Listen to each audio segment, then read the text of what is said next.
É o conforto, vejam bem, é o conforto que traz essa condição, o conforto das criaturas ainda em processo evolutivo, é inércia, é inércia. A gente cai numa situação de marasmo, de mesmismo, quando deixamos o outro administrar a nossa vida. E foi muito fácil. Então, em nome de religião, nós esquecemos a ciência que estava atrelada no passado às religiões. Foi preciso que a ciência brigasse, lutasse muito, para ser, ela mesma se fez o despejo das religiões e foi realmente se isolar e viver cientificamente. Porque faz muito pouco tempo, meus irmãos, que a religião libertou a ciência. Porque Galileu foi condenado, simplesmente por não estar de acordo com a religião, o conceito religioso da época de então. Isso é um absurdo. Um absurdo. A ciência, verdadeira religião, diz o nosso querido Allan Kardec, é aquela que vai poder encarar a ciência em todas as suas épocas, sem medo de temer e sem sentir vergonha. Porque é preciso que cresça o homem, cresça o entendimento, cresça a ciência, porque crescendo a ciência está crescendo a religiosidade no ser, o conhecimento das coisas. Porque senão Jesus teria vindo ao mundo trazer uma religião que nos fosse causar também a ignorância. Não. Enganam-se aqueles que pensam que humildade é desconhecimento. Humildade é ter Deus, Jesus, o Mestre Jesus, como lei sublime, mas conhecer as leis humanas, as leis que regem a vida, e não esquecendo jamais de andar com as duas pernas também, porque é as duas asas que fazem a evolução do ser. A parte religiosa, a parte espiritual e a parte material do ser. Muito bem. E lembrando aqui também, meus amigos, que tudo aquilo que a gente aqui diz tem um caráter informativo. Nós falamos de história, assim como nós acabamos de falar agora sobre a França. E quero também indicar um filme, quem não viu, que é sobre a vida de Martim Lutero. É um filme que narra também uma história, não é um filme que tem uma tendência religiosa. Embora tenha sido, executado esse filme pelos protestantes, mas ele foi um filme muito bem feito e seguindo uma linha histórica, falando sobre história. E lá narra como foi guardado as 7 chaves, o Evangelho de Jesus. Não é? O Martim Lutero, ele foi descobrir, como religioso, depois de muito tempo, o Evangelho de Jesus. E quando ele descobriu, foi quando ele se rebelou contra a Igreja Católica. Então Jesus sabia disso tudo, sabia que o homem, devido às suas imperfeições, iria manipular, deturpar os seus ensinamentos. Deturpar os seus ensinamentos, reter esses ensinamentos, ainda que bem intencionados, veja bem, não facultando ao indivíduo vivenciá-lo, porque é na vivência que nós aprendemos. Então foram diversas encarnações que nós assistimos missas em latim, não entendíamos nada, não é? Por que latim? Não é isso? Então, depois que foi evoluindo e a gente foi entendendo melhor os ensinamentos de Jesus, e veio aí a imprensa, Gutenberg, aquela história toda.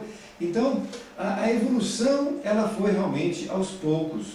Então, nós temos o Evangelho de Jesus com poucos anos, se nós analisarmos, tem 2000 anos que Jesus esteve, mas ficou 400 anos o Evangelho de Jesus preso, preso, até que começou então com Martim Lutero, fazendo a tradução da Bíblia para o alemão, e assim seguiu-se. Coincidência, entre aspas. Gutenberg cria a imprensa. Exatamente. A possibilidade de começar a multiplicar as escrituras sagradas. Pelo papel. Para que o povo tomasse conhecimento. O papel ficou mais acessível, não é? Que foi invenção dos chineses, não é isso? Coincidência isso? A eclosão de Martinho Lutero com Gutenberg com a imprensa. A história é linda, é maravilhosa. Como história. E aí nós vamos nos localizando. E vamos localizando o processo evolutivo da humanidade. Exatamente. O advento da verdade, do Espírito da verdade, quem é esse Espírito de verdade, meu querido amigo? Sem dúvida nenhuma, né? É claro que pertence o Espírito da Verdade, é a mão do Mestre Jesus. A verdade, ele dizia, buscareis a verdade e ela vos libertará. O Espírito de verdade são os espíritos dessas falanges extraordinárias, crística, espiritual, que vieram ao mundo e do qual Jesus foi o grande precursor. Veio, preparou o terreno, pediu a colaboração dos seus apóstolos para que preparassem o terreno. E o terreno está pronto, meu querido Lúgero, meus irmãos amados. Está se aprontando o terreno. E agora é a hora da grande sementeira cair nos corações que estão na terra e fazer a transformação do nosso planeta, da nossa terra, para uma escola que está sendo promovida a um grau superior de evolução. Por isso, a lei da reencarnação, é impossível nós tirarmos ela fora desse contexto. Somos um espírito criados para sermos perfeitos. Não existe determinismo kármico algum para ninguém. O único determinismo kármico, nos diz Joana de Ângeles, se nós queremos aceitar essas palavras, é a perfeição. Todos chegaremos lá. Por isso é necessário romper os grilhões que nos prendem às ideias antigas. O homem está evoluindo, crescendo, avançando. E a dor vai sendo superada pelo amor. A caridade verdadeira não é pôr a mão no bolso e dar alguma coisa que ajuda muitas pessoas quando precisam, mas é o reconhecimento da nossa imperfeição, o reconhecimento da nossa pequenez, mas também o reconhecimento, quando Jesus nos diz, vós sois deuses, em potencial, precisamos crescer e trabalhar esta semente, que está germinada em cada um de nós, porque Deus não nos criou para sermos pequeninos, e muito menos nos impõe castigo algum, nos impõe sim a possibilidade de crescer e de evoluir. As dores estão no mundo e Ele é o grande Consolador prometido. A doutrina dos Espíritos é a revelação do cristianismo moderno que aí está, para quem quiser seguir. É preciso, portanto, estudar.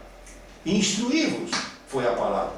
E nós aqui estamos fazendo esse trabalho, levando o Evangelho de luz, à luz do Evangelho. Muito interessante, meu querido, essas colocações que nós estamos agora chegando no final do programa, que Jesus nos deixou, amai-vos e instruí-vos.